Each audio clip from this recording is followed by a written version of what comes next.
Abubakari, Obadele, as an associate professor of political science at Prairie View A&M University, Texas.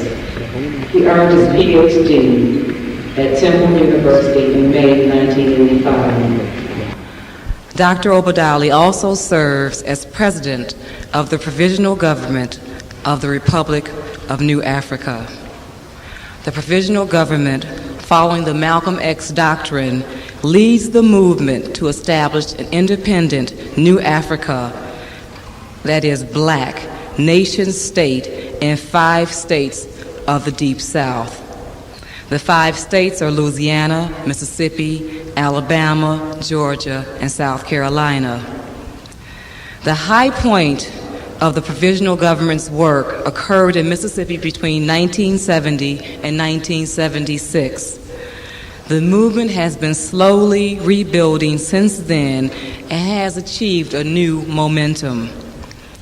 While teaching at Prairie View, Brother Imari maintains residence in Baton Rouge, Louisiana, from which he carries on his duties in the independence movement.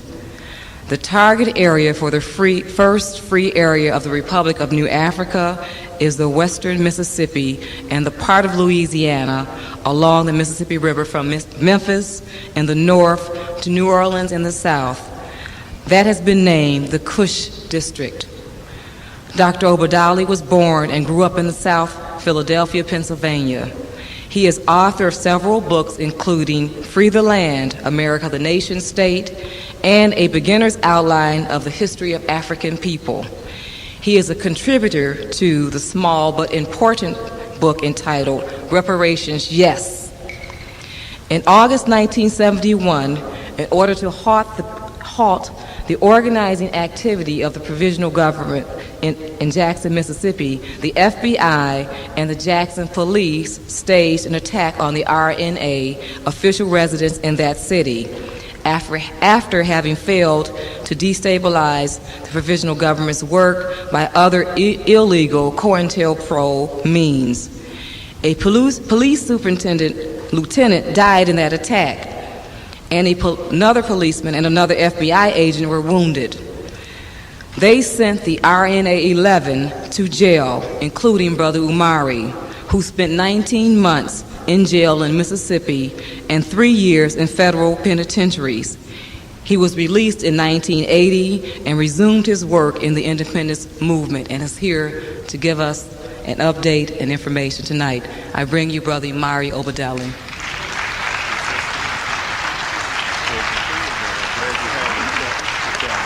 Thank you.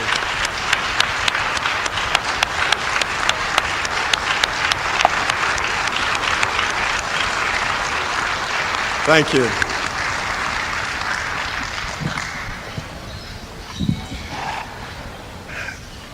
Verily,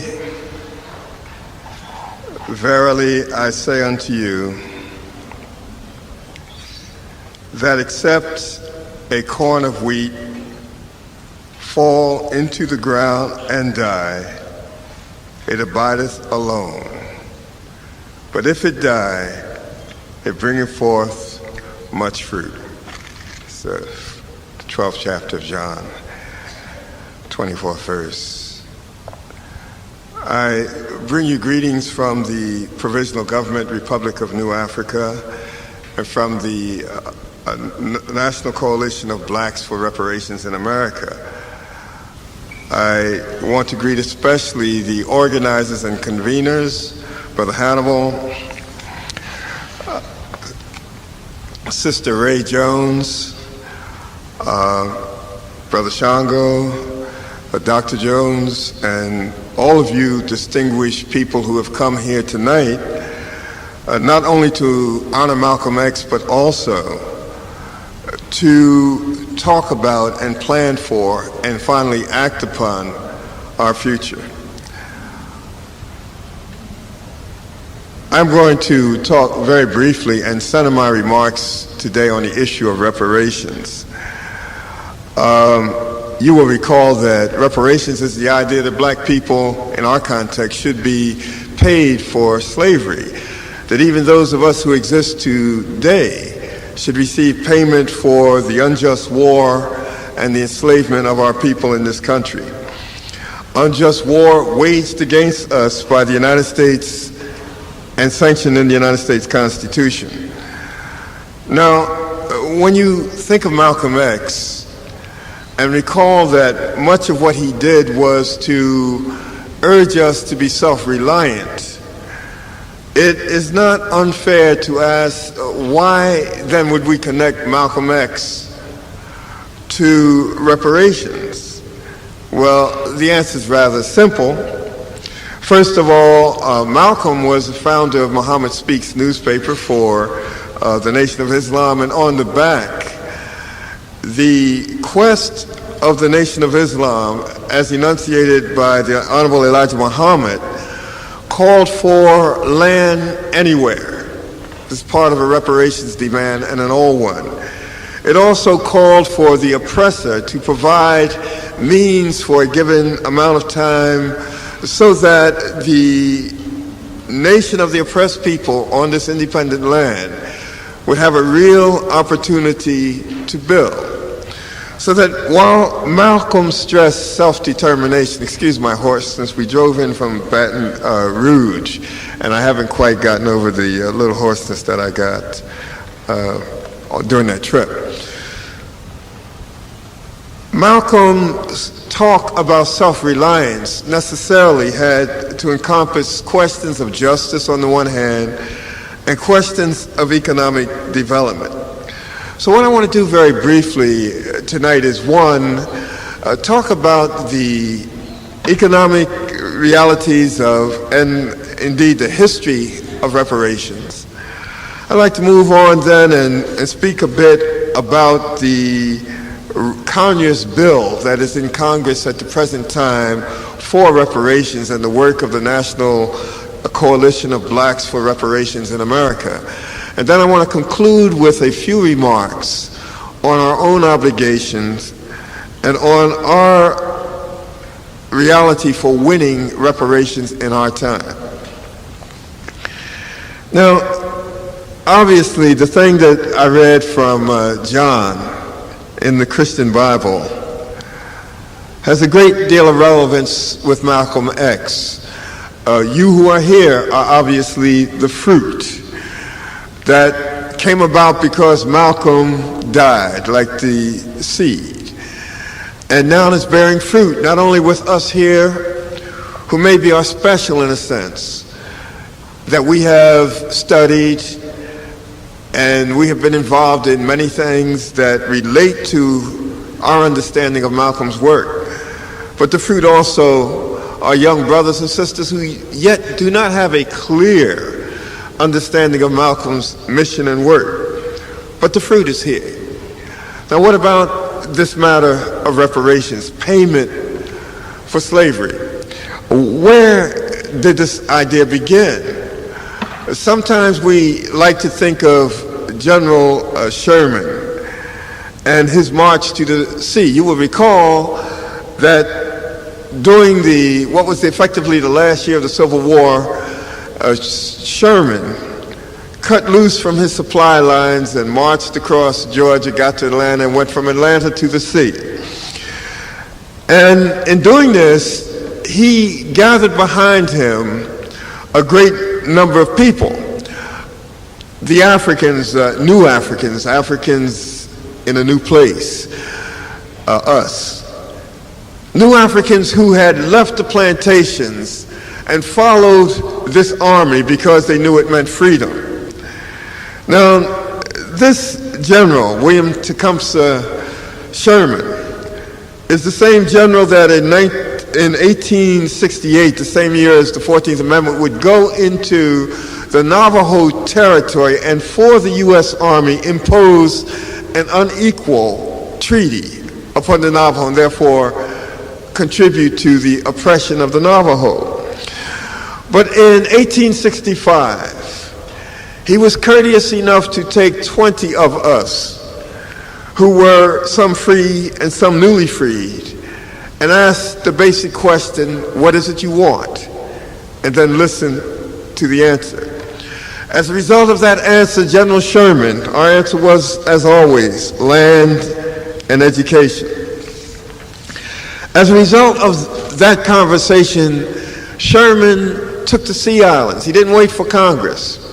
He took the Sea Isles, and then from Savannah all the way south to the St. Johns River in the north of Florida, said that all of this land was to be set aside for black people. A sort of reparations, a sort of giving of something to repair black people for the suffering and the economic dislocation, the theft of our labor, and the unjust war, the cultural assault which Americans had placed upon us. So 30 miles back along the river, 30 miles back, Sherman, under his military power, assigned this land to the New Africans. And then General Saxton went out and began to help us settle on this land in 40-acre tracts. 40-acre tracts. Now, we've read the back of the book, so we know the end of the story. We know that the Congress would ultimately give the power over this land to the president, who then was Andrew Johnson, who, as Du Bois says in Black Reconstruction, had become a black hater, a New African hater. And Andrew Jackson decided that this land would be given back to the ex-Confederates. And so they used the army to move us off that land. Now, in some cases, we got additional land. Now, it is customary for us to say when we talk about reparations that white people have never given us anything in terms of reparations, have never acknowledged the cruelty and inhumanity of slavery, and indeed probably never will. Well, that's okay. There are a great many things that we are entitled to say in terms of our, if I may use the words, propaganda, in terms of our reframing of realities in order for us to proceed to victory. But it is also important, and particularly at a time like this, to look at some of the facts. It turns out that white people at one moment did have a feeling that black people ought to be compensated. In fact, as Du Bois points out in Black Reconstruction, during the debate leading to the second Freedmen's Bill in 1965, a great majority of both the House and the Senate, who at that time, remember this is before the Reconstruction Act, at that time these were all white people. These whites, by a great majority, decided that we should have the 40 acres, that it would be sold to us at a nominal price. One, Charles Sumner suggested that 10 cents an acre, and then we would be able to buy it later at a nominal price. So the idea of the 40 acres was put forward. So let's admit, white folks, at the end of that war, a terrible, costly war, not only for them, but for us. They make movies all the time about how they suffered and families were torn and blood on this continent, but it was a terrible war for us. And at the end of that war, when many white people had to face up to questions of humanity and questions of what America should be like, and despite the way we teach, remember we teach that really this was the industrial North taking over the agricultural South, et cetera, fine. But as human beings, many white people had to face whether or not they were going to continue with white supremacy. They decided, of course, that white supremacy would continue. But they also felt that black people should have something with which to start again. He said, well, what happened to the 40 acres? Free land, my brother. What happened to the 40 acres? Andrew Johnson vetoed the bill. And we complain, of course, and rightly so, that the Congress then could not muster the two-thirds majority. But in looking at what happened, let us concede that more than a majority had voted for the 40 acres and a mule. And so now, it is not then hard to realize that somewhere in the midst of all this talk about land for us, that our people would have the idea, as General Saxton was to say when he reported on a successful Sea Island venture, we were entitled to believe that the federal government made a promise for 40 acres and a mule. Indeed, maybe even the promise of the 40 acres goes back beyond General Sherman. White folks, when they indentured other white folks, when they held white servants during colonial time, in South Carolina and in Maryland, used to give an indentured freed person freedom dues. They did that in all the colonies. You had been indentured, you worked for 7 years. If you were a criminal, you might have worked for 14 years, occasionally even 24. And when you white were free, there were freedom dues, sometimes $50, an axe, an old suit and a new suit of clothes, a barrel of corn. In South Carolina, where we were long in the majority, and in Maryland, they gave the freed indentured servant 50 acres. So the idea that somehow we could help ourselves if we were just given a little to work with was very old.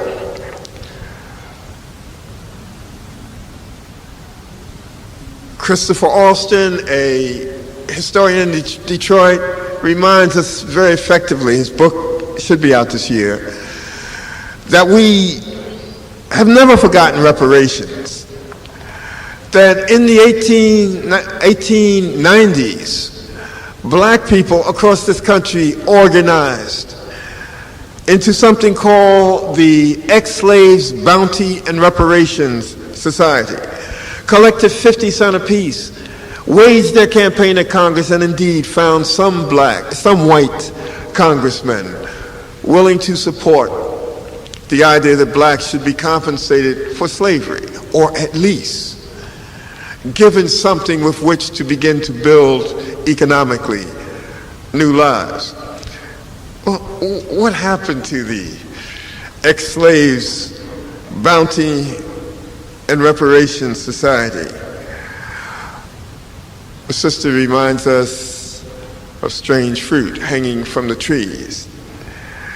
While we have usually been able to find some white allies, some of whom maybe we can even believe really wanted to help us for no reason except that they believed in justice, and some of whom saw the black genius and the black beauty such as we have witnessed here tonight,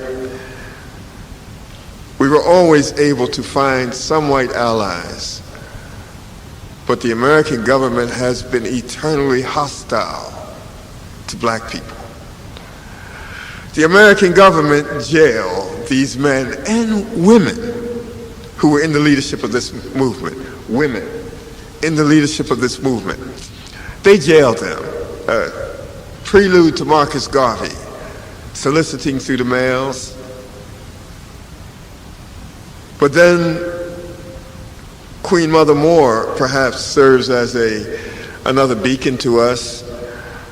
We love and honor Queen Mother for many things, but in the 40s, she was a one-woman campaign to save brothers in the South from being assassinated for all lynched, that is, either by electric chair or by mobs, for all the silliness that white women in this white society used to do, talking about how you looked at them or pinched them or made some remark to them.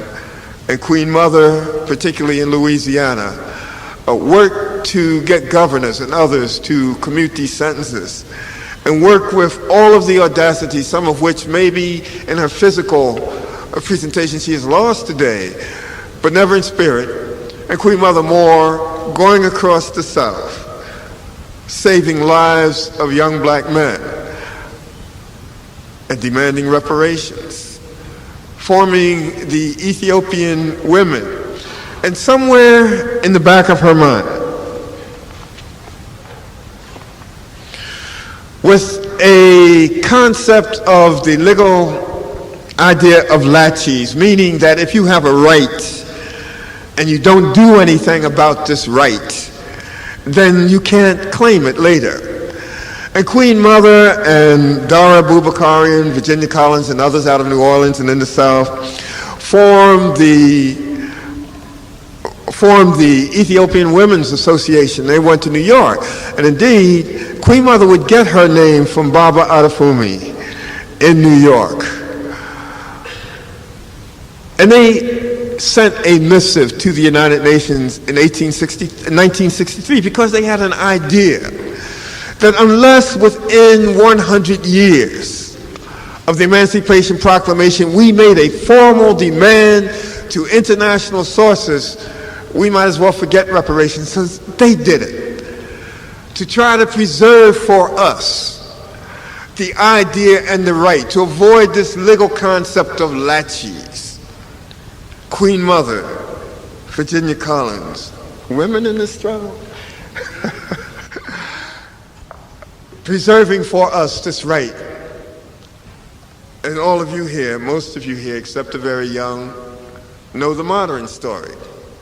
Republic of New Africa in 1968 formed because in large part of the work of Queen Mother, but these were the Malcolmites.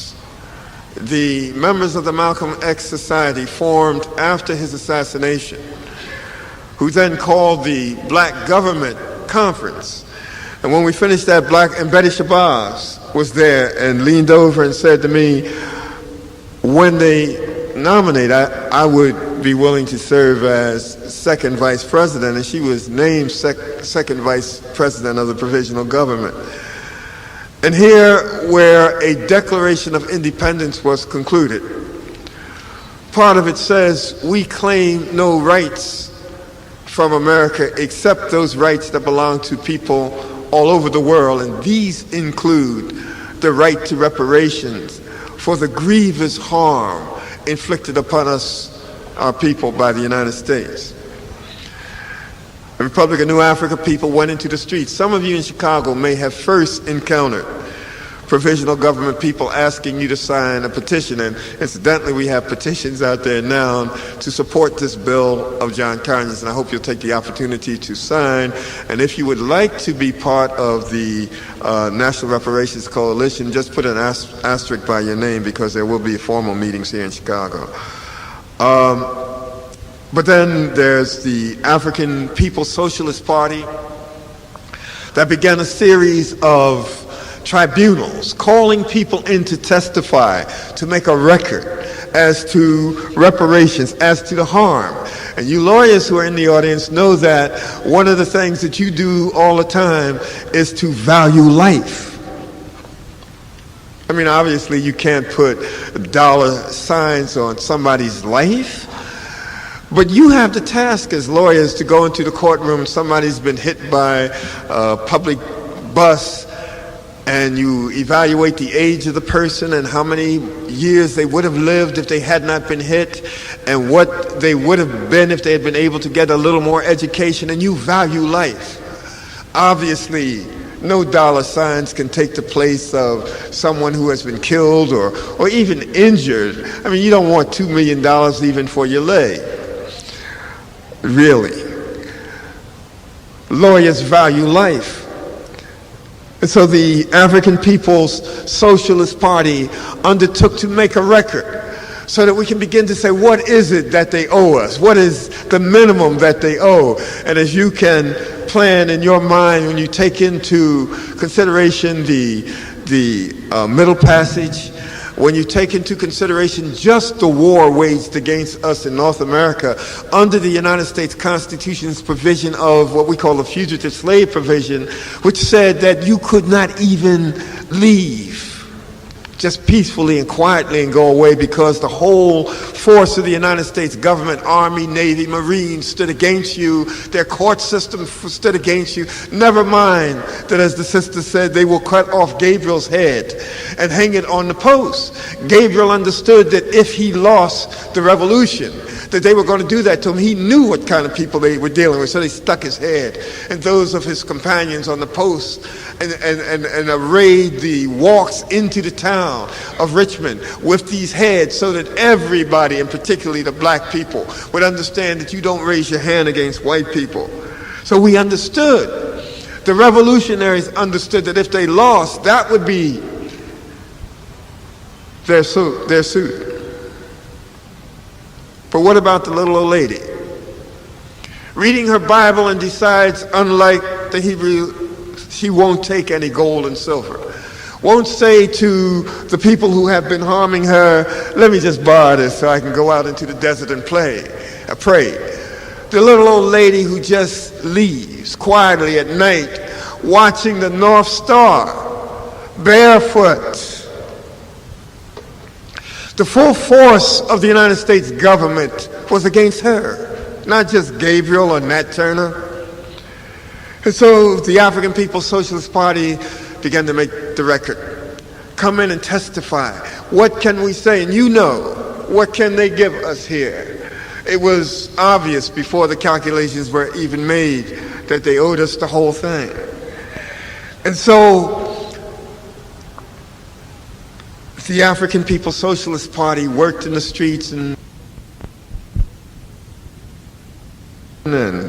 in Baltimore and in Tallahassee and certain other places across the United States trying to raise this consciousness. And in 1987, the Provisional Government's legislature, this is the national body, hope some of you who really believe in land, who really believe that we should have independence, I hope some of you will run for this National Congress. It doesn't have any power yet because we're not free, but we need the Congress before we are free. I hope in the RNA elections this year, those of you who are really serious and will bring your talent and your money, will run and be elected out of Chicago or wherever you may happen to live to this national body. They decided that we would try to call together black people from across this country to see if we could form a coalition that was not just land-based nationalists like myself, but that spread out to the sororities and the fraternities, the churches, that spread out to all groups. And we said we wanted to, at that time, make a more positive new African contribution to the freedom of our people in Southern Africa. And mind you, that's another story, but Africans have done much here. Now, we obviously can criticize ourselves and say we should do more, but we've done much here, and we wanted to do more. And we said the other thing, we'd use these twin things of reparations and South Africa. And we had long debates, and finally people said, let us just concentrate on reparations. And Nana Shishebi, who is the representative for the Pan-Africanist Congress of Azania, said, yes, do that. That will help us in South Africa. And so the National Conference of Black Lawyers came together with the Provisional Government and formed this national coalition of blacks for reparations in America, and COBRA. And as I said, the petitions are outside for you to sign, and if you want to work with this, please just put an asterisk beside your name. And in COBRA, maybe it was just the time. Came along at a time when a stalwart brother in Detroit who had worked with the movement and worked specifically with the Republic of New Africa, named Raymond Jenkins, a real estate broker who always put his money where his mouth was and his energy and his body, began another movement for reparations. And he went to a friend of his named Bill Owens, who's a senator in the Massachusetts legislature, and they talked. And Bill Owens said, look, I promised my father that if I ever got into a position to put in a reparations bill, I will do so. He did so. And so in Massachusetts, a bill has been put into the legislature saying that Massachusetts owes black people and should pay. Now, obviously, Massachusetts is not rushing to pass that resolution. And the way the brothers and sisters there are handling it, we will have opportunities to go and debate. And I want to make testimony. I want to come back to that because this is a serious fight, and we need all of you. I mean, we've got some serious oppositions out there, and I'll come back to that. And then Ray Jenkins went back to Detroit, and he talked to some people on the Detroit City Council, and he talked to the county governing body, and both of those bodies passed a resolution saying that the United States ought to pay the reparations. I mean, that's kind of interesting. Detroit and Michigan owe also for what they did to us after slavery. But anyhow, they at least passed the reparations resolution demanding that Detroit Act. And incidentally, Miss Janita Tolson of Baton Rouge was kind enough to come here with me. We're both members of the Baton Rouge and Cobra group, and of course I helped to form it, but they sort of run this thing by themselves and tell me that they do. But anyhow, in Baton Rouge, Peggy Buchter and Herbert Buchter, who are our leaders there, have been able to get the Louisiana State House, or rather one of the brothers in the Louisiana State House to put in the reparations motion demanding that Louisiana support the Conyers bill. And now they have a second reparations amendment which demands that Louisiana pay itself. So, and that hasn't been put in yet, but we expect that it will in the next few weeks. So the history of reparations is continuous. And Queen Mother Moore's concern about laches does not have to really concern us. But then we recall that the United States has never really given us any kind of justice except when they were forced to. For those of us who were in the RNA 11 and went to jail in Mississippi after they tried to shoot us up and they died, it is always a bit of ironic humor to hear people talk about the system works. They're talking about Huey Newton got out of jail, but you know, as I know, that you got him out. The American system did not gratuitously turn Huey Newton out of jail.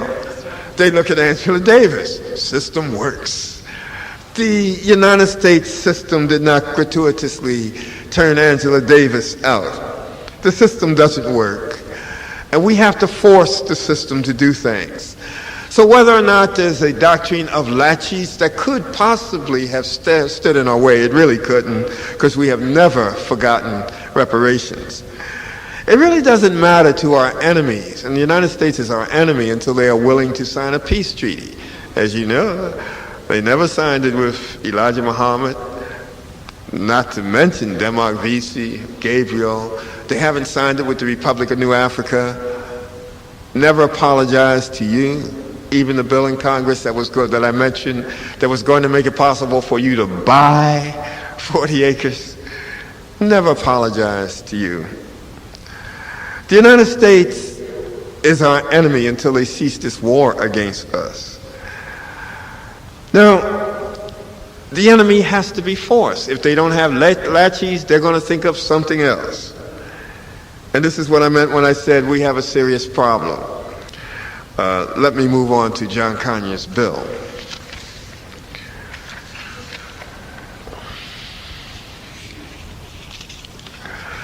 John Conyers' bill asks for a commission to study the harm that was done to black people during slavery and afterwards by discrimination. And I know what you say, another commission? Andy Thompson and all these political scientists know that when you set up a commission, that's a way to get rid of the problem. What you do is you create a commission to say, we're doing something, folks. And then when the commission report comes out, you say, thank you, and you put it on your desk, and that's the end of it. But Conyers' plan is, in a way, an opportunity for us to bring testimony to Congress and shape a bill. That's what it comes down to. Now, that's easy, isn't it? Everybody knows that They killed somewhere close to 80% of the people that they put on those slave ships, right? And we all know that they took our names and our common sense. I mean, you're too familiar with that. I won't even go into that. Assaulted our personality and only your vigor. I just sit back and I'm so happy to be a new African, a black person. I just sit back and marvel at you all. You just never stay still and never accept what people attempt to put on you. Now, we can criticize each other about what we do and that this is dumb or that's dumb. That's fine. We're entitled to criticize each other, and we're entitled to perfect a proper approach to our liberation.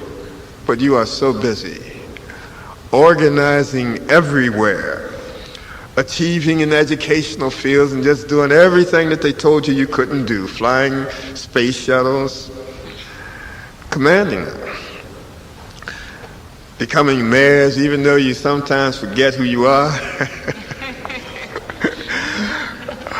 and just doing every kind of thing. I remember when I worked for the Army Tank Automotive Command, and I would go to different cities, and sure enough, because I was a writer for technical manuals, and we'd go there to supervise this writing of manuals, and I'd look around, and there, in many cases, there was some black engineer, even in those days, sitting in the back doing a whole lot.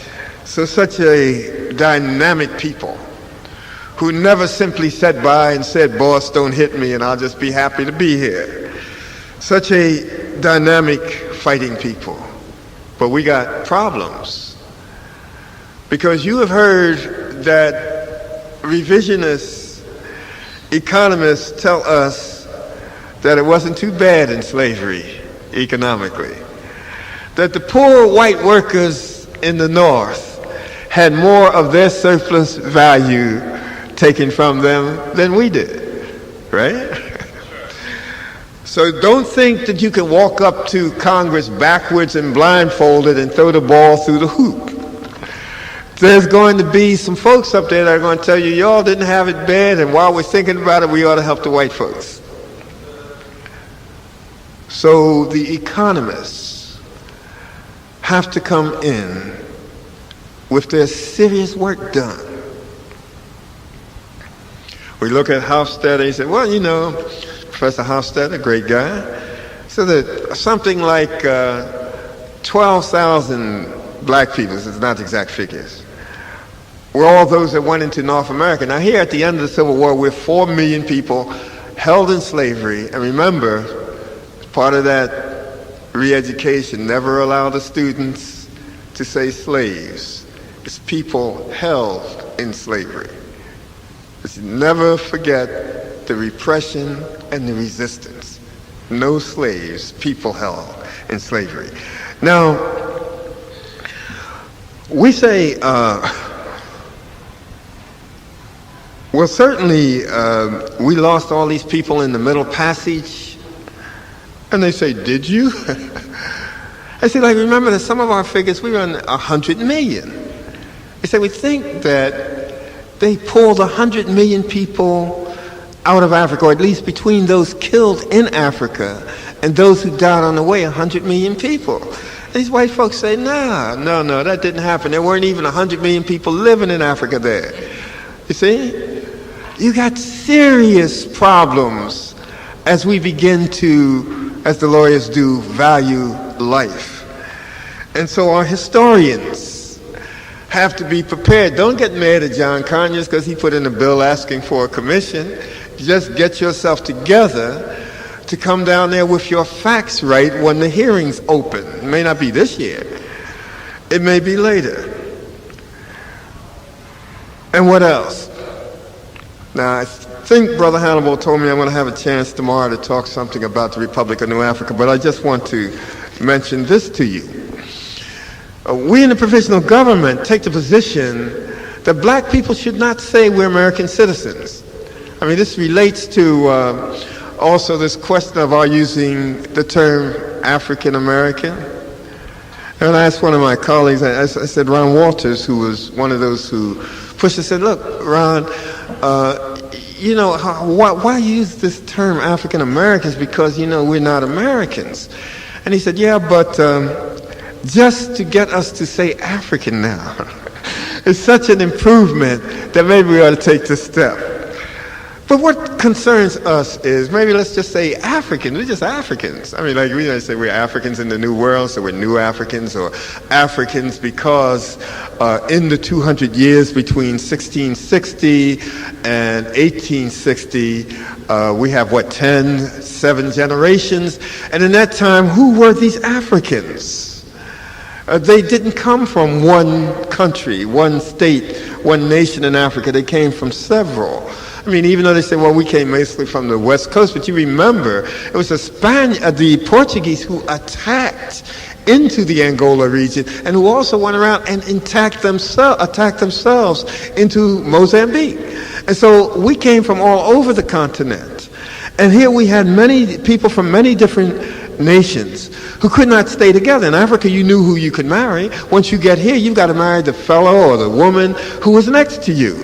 And so we have, in America, across 7 to 10 generations, a fusing of people from many different African nations and states. And then you've got the Indian genes and you've got the European genes in our gene pool. And so here then you have a common history that solidifies the people. We know who's black. And how do we know that? Here I am walking around looking like I'm white, even got blue eyes. How do you know I'm black? You know it because, not only because of the gene pool, because you know my brother and sister who may not have blue eyes and fair skin, not only because of gene pool, but you know it also because of the common perspective and the common history. So when we look, for instance, at people on the same territory in the same space, maybe it's easier if we look, say, at the Mohawk or the Passamaquoddy or some of those in New York or New England. Here, when the whites come, the Europeans come to Massachusetts, they are on the same land with the Passamaquoddy. They are in the same time frame. They are experiencing the same event, which will be war, because we read the end of the book, so we know it turns into war. So here they are, same time, same place, same time frame, 2 different perspectives. The whites are saying, oh God, thank you for giving us this wonderful land. And the Indians are saying, much like we do, God, what did we do to lose this land?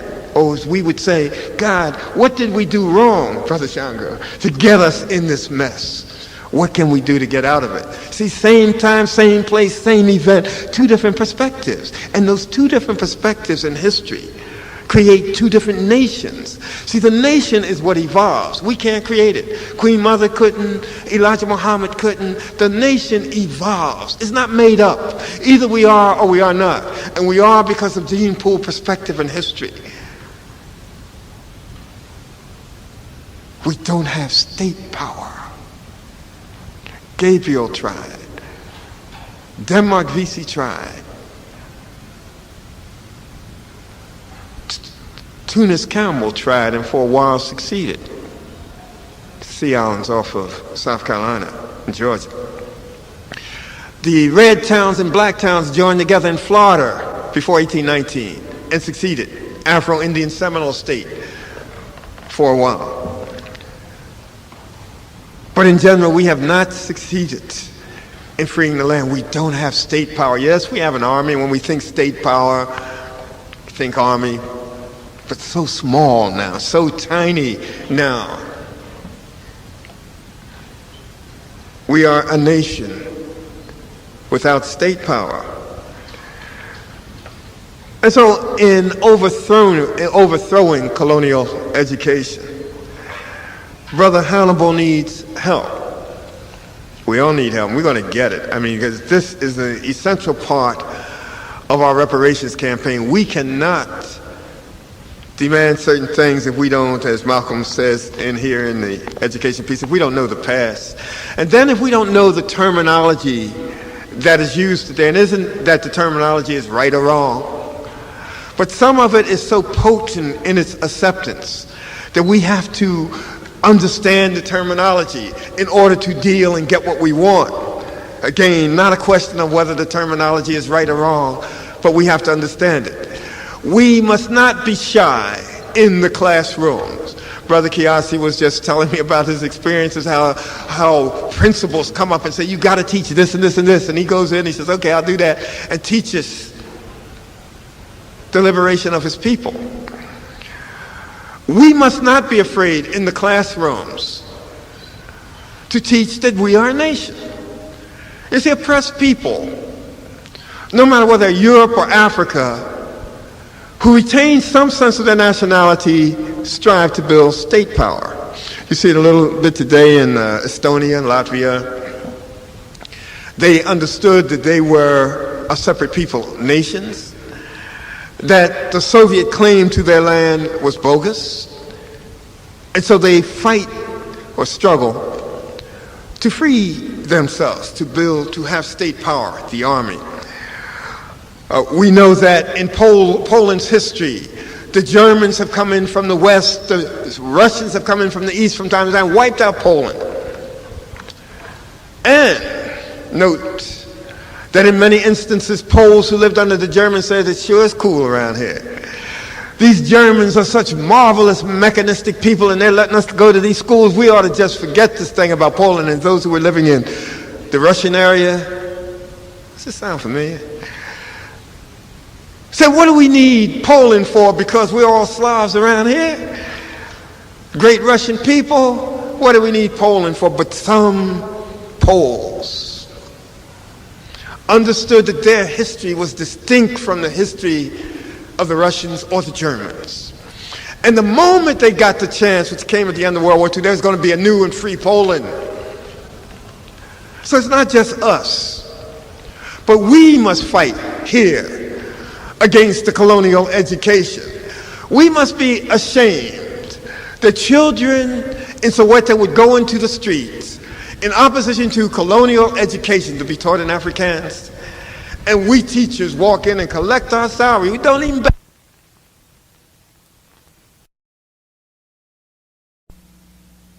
in Soweto would go into the streets in opposition to colonial education to be taught in Afrikaans, and we teachers walk in and collect our salary. We don't even back up to it. Go straight up there smiling and collect our salaries and teach horse manure. Teach nothing about a new African nation. You must teach that. These young people who are wearing Malcolm medallions and singing about Malcolm are entitled to learn from you and me. They are entitled to have the explanations that they need. As a teacher, I always say to young people, you are entitled to trust your professors, Imari, have faith, but question everything. And it is important for us to put the information in front of the young people. Queen Mother did not make up the new African nation. It grew. It evolved like every nation. And we struggle for state power. My reference is Malcolm X's message to the grassroots on record, not in the book. Even in the record, some things are missing, but maybe the Schomburg has now the entire tape, and you can hear it there, and maybe we can get around to getting it reproduced. Message to the grassroots, talking about statehood, really. Independent land. Now, think not that we have an easy battle here at Congress. They don't regard you as any subjugated nation because you walk around talking about you an American, whatever that is. American? Even the Indians, that's the wrong name, isn't it? Okay. Even the Mohawk, the Passamaquoddy, Cherokee, and others, and now particularly the Oglala Sioux, who acted so magnificently in the 70s under the leadership of AIM, the American Indian Movement, sometimes refer to themselves as Native Americans. Americans? Well, where did that name come from? The little children in this room can tell us it was Americus Vespucci, an Italian. When the Americans wrote the Federalist Papers to argue New Yorkers and others into passing or supporting the present Constitution of the United States, which we call the Constitution, they used the term in there, Americans. And they talk about we Americans whom God bless, people of one language, etc., Americans. When they defined Americans, they meant themselves. Contrary to what we teach our children, I guess I have to say we ignorantly, in the sense that we just ignore the facts, but it's a disgrace. Contrary to what we teach our children, they never meant us. I noticed Brother Kwaku Walker and I did a study of DC textbooks, and that'll be out very soon, but those textbooks don't mention the fugitive slave provision of the Constitution of the United States. Extraordinary. They mention 3/5 person. They mention that the trade could go on against Africa for 20 years, which meant, of course, war against Africa. Not the fugitive slave provision. It's in there. They don't talk about it. Because that was war against us. And the books today now say that Justice Story, who did, wasn't Story, was Dred Scott decision, Taney, thank you, who wrote the lead decision, the books today say law school and high school, the court disgraced itself. The court disgraced itself. This chap merely wrote what the facts were. He said, sorry folks, so Mr. Scott had come to court seeking not only his freedom, but the freedom of his children. I mean, this is a monstrous system here. And his wife. He just said, sorry. He said, like, in this modern day of 1857, we don't think bad of black people. See, they knew Frederick Douglass and others. So in this modern day, we don't think bad of black people, but we must interpret this Constitution in a way that it was intended to be interpreted by Jefferson and all those chaps who wrote it. And in those days, when they said in the Declaration of Independence, all men are created equal, and of course they meant men, sisters, all men are created equal, nobody in their terms, civilized world. Now be careful of this, because they still use this thing, civilized world, in the newspapers and books from time to time. Guess who's uncivilized? But in any case, nobody in the civilized world would have thought they meant the degraded African people. That's Dred Scott. He said, I don't feel like this, Taney. I don't feel like this. But that's how they felt. And then he goes through all the law to show how the Africans weren't in it. You were under it. You were not in it. And then he says, well, you know, if you're in effect, if you all want the African in it, all you got to do is pass a constitutional amendment.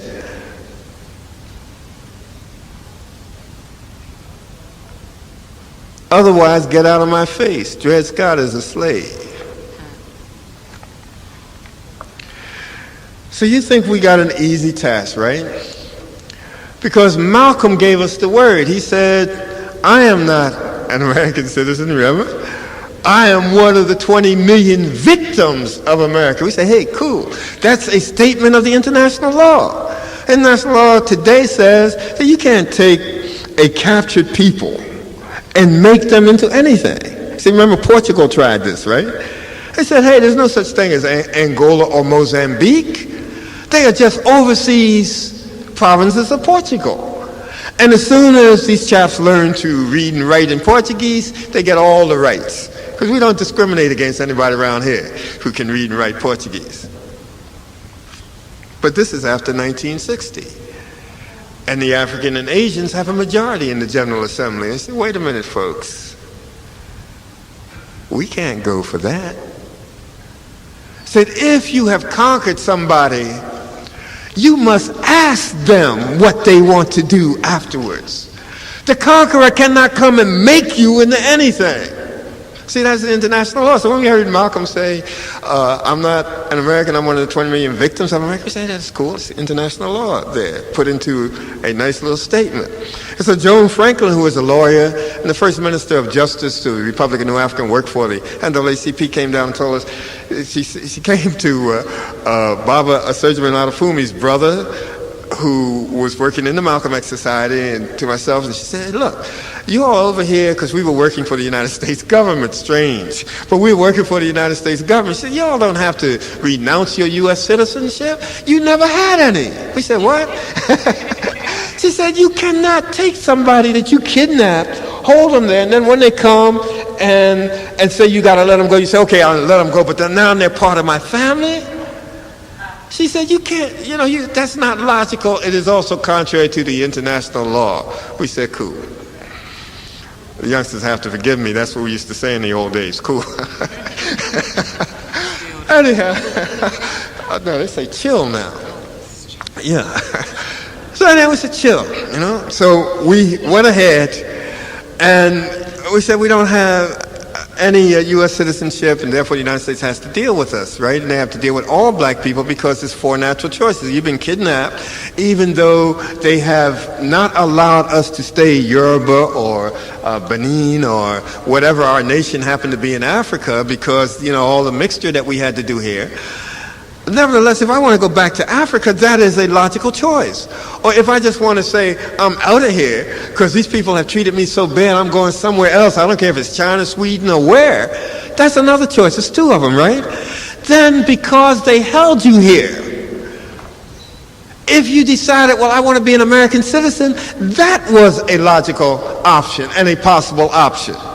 Okay? So you got a right to do that. If they held you here, you didn't ask them to do it, and you stand around and say, well, we will, I'd like to be a U.S. citizen. And tomorrow I'll talk a little bit more about that because there's more to this 3 lines of strategy. But then, finally, obviously, you could do what so many Africans tried to do here, was get on out in the woods and build you an independent state.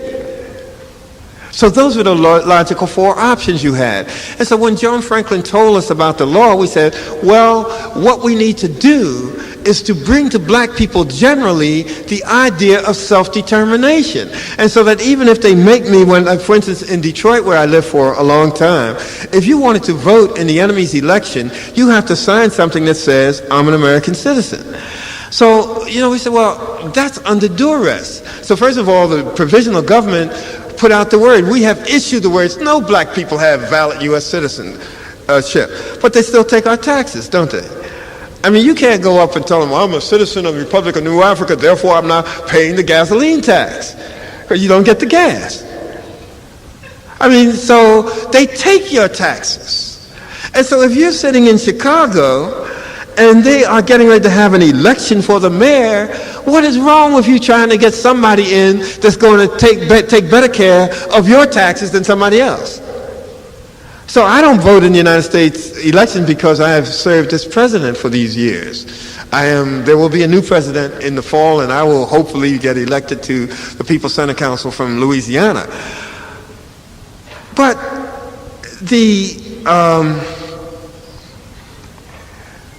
in any case, your citizenship in New Africa is not going to stop you from having to pay taxes. And so if they take your taxes, go ahead and vote if you wish. I mean, if you feel like it. And I think you ought to, in many circumstances, if you got a chance to do better in the enemy system and have somebody in the enemy system that does better for you than somebody else who's going to get there anyway. Okay? So don't worry. If they say sign, I'm a U.S. citizen, it's under duress, doesn't mean a thing. Now, but it is important for you to know and for you to teach whether or not these options are viable. Now you think it's easy, right? We all got it. Say they kidnapped us, held us here as slaves, therefore the slave master, when we're free, can't come and make us into anything. So like they interpret the 14th Amendment to say that we're being made we made you citizens of the United States, right? So now we got it. They can't do that. That's easy, right? Now come their lawyers and political scientists. They say, under the rule of jus soli, if you're born on the soil, you get the citizenship. Under the rule of jus soli, which is incorporated in the 14th Amendment, the sovereign used to be king, now the people are sovereign in America. The sovereign has the right to tell anybody born on his soil whether or not he or she is a citizen. And that is the American law. So yes, I hear your wheels turning. Say, how can they do that when the international law says something else? Well, you know that each country has to accept portions of the international law, you see, in order for it to be operative. So here we are faced with an American legal tradition that says, like in the old days, that wherever the authority of the king reaches, the king is able to make you into a citizen. Now, I'm almost finished, but so that I don't leave you here thinking it's hopeless, I just want to point out a few things to you that this is a serious matter. We can win these reparations, but we can't go up there blindfolded and handcuffed like we're Magic Johnson or something, right? We have to be ready. And that's the only point that I'm trying to make, because you are absolutely right about the international law and the present status. But look, we've really got to deal with these people. And so even under the old English law, the rule of jus soli, there were exceptions. In other words, the children of a diplomat born on the territory were not automatically children, were not automatically subjects of the king or children. In American law, they have the exceptions, not only children of diplomats, children of people who are born while an enemy is in occupation of part of your territory, like when Britain held part of Maine, and children were born there of the British. They did not get American citizenship because the British were in hostile occupation. So, okay, so in other words, you get the basic rule of jus soli as a fundamental law out of Old English law, then look at the exceptions. So here we got the children of diplomats, right? Then we get children of persons who are in hostile occupation of your territory. Then what else? In America, now this is crazy. See, so don't even look for logic in much of American law. Guess what? Indians, not taxed, are not considered citizens. Now listen to this logic. Now this is right on up until 1924. 1924. I was almost born back then. But it's right up until 1924, which is like, reasonably speaking, within the age period of people whom you know. That's when they changed it. They said that the Indians, even though the Americans after the Mexican War claimed everything here, remember they bought the Louisiana Purchase, then they went down and mopped up on Mexico and got all of this territory all the way out to California. So from sea to shining sea, the Americans claimed all of the territory. But then they said that with respect to Indians on reservations, they owe allegiance to what they call tribal. That's another thing. I mean, no tribes. They're states and nations. You remember, all the tribes are where? In Africa and India. Well, anyhow, they go out there and they say that they owe allegiance to what they call their tribal chiefs. You see, in between them and America. So the actual 14th Amendment reads, all persons born and naturalized in the United States and subject to the jurisdiction thereof are citizens. They said that the Indians were not subject to the jurisdiction thereof. Can you believe this? I mean, this is United States court cases. What other exceptions? People whom they call Chinese. Now, you know, there were these Chinese exclusion laws, and of course the naturalization laws were written so that it's just white folks and Africans. After the 14th Amendment, they let Africans in.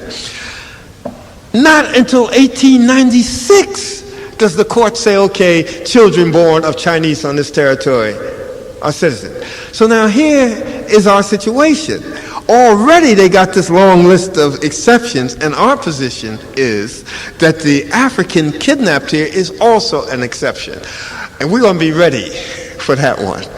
I mean, we are not going to let you be embarrassed on this argument. But I did want to point out that it is not necessarily a piece of cake, and that we have to be prepared. So Kanye's bill asks for the committee. And this final thought. You hear Kwame Ture always saying, organize. If you don't belong to the All-African People's Revolutionary Party, join something else, but organize. And really, you know it's true, because the African political genius has never stopped functioning just because we were here, and you are organized everywhere. As I said before, we may criticize each other, and well, we should. And obviously, where there are real traitors, not just people who disagree with me, but where there are real traitors, they have to be revealed. People like Wilson Good and others. But we are organized. And what NCOBRA wants to do is to bring together all of us so that we are in a united front. Why? So Imari or Minister Farrakhan or somebody can walk around and say, I'm the leader. No. It's not about that at all. We must untap black genius. And we must direct a portion of the black genius to economic planning and development. In other words, everybody knows that we ought to take $1 a week or $5 or whatever it is that we always talk about. And if we don't drink, we always say, why don't those people who drink whiskey take the whiskey money and put it together? Or why don't those who smoke do it? But we all know. We always know. General Saxon reported that when he opened a bank for these people just out of slavery, now there's 40,000 of them, within the year, they had almost $500,000. I mean, that's more than $10 every man, woman, and children in the bank. So we all have always known the power of putting our money together economically. And that's what NCOBRA is about, in a sense. One of our officers, Peggy Buchter from Baton Rouge, says that, look, I don't need to tell these white folks what I'm going to use my reparations for, and that's true. I mean, you don't owe them anything. They owe us money. It's like money they didn't pay that's been in the bank, and it's time for the heirs to collect it. So she's right. We really don't have to tell them squat about what we want to do with the reparations. But the other side of the picture is that we make a more significant case when we not only say that we want to do things to end the dope economy, to do something about border babies and young women and the use of crack and cocaine and all of that. Not only when we say we want to do that, but when we begin to build the institutions and the industries that will make it possible for us to do that. So you notice that Poland doesn't come to the United States and say, give us some money, because now we have overthrown communism. They come to America with a plan. All of those countries. Panama doesn't come and just say, look, y'all did us wrong down here and blew up the houses. Give us some money. They come with a plan. And so we in the provisional government, and mind you, this is only one idea because we must come together as a people and decide what the ideas are. The national conference is in June 15th in Washington. There are leaflets out there about it. But we have to come together and talk. So let me just tell you about the RNA idea. We say, give 1/3 of the reparations straight to the black families, black individuals. I know people say, well, you give it to them and be right back in the white man. Don't worry about it. I mean, people are entitled to raise their income. They are entitled to take $10, $20, $30, $40,000, whatever their family gets, and use it for what they want. Because what are they going to do? They're going to buy a house, maybe a decent car, help the children with education, and some of you all buy stocks and bonds. So yeah, some of us are going to waste it. Give the money to individuals. We say that 1/3 of it should be given to those groups and organizations that are working on all these problems. Obviously, we are not satisfied with what the United States government is doing or what we are doing about these problems that all of us know. But we think that if the agencies, I don't mean agencies, I mean people like the Deltas and all those community groups that are working on these problems, if they had a little more money without any budget cuts, because you know how the white folks do, they want to give you this and take that back. If they had a little more money, they could do even better programs to help. And of course, we say that a third should be given to the nation builders, because, the state builders rather, because part of the effort of the United States was to destroy the states. Every time you raised up the question of statehood, the question of having an army, and it didn't matter whether it was Tunis Campbell or those revolutionaries or the Afro-Indian Seminole states, they never let you have any peace. Why was Malcolm X killed? Because he talked to you about state building.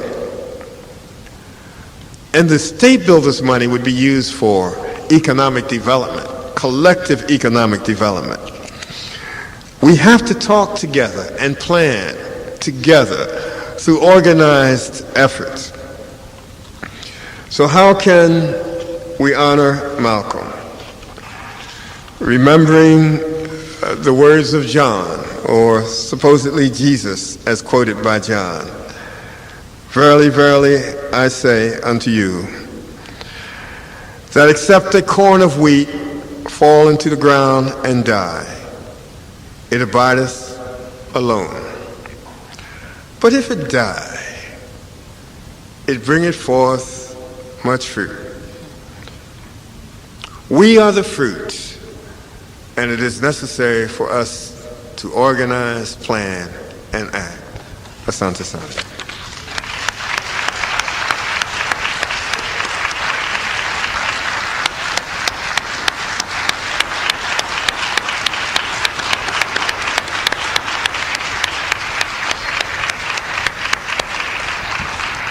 Thank you so much, brother. Thank you so much.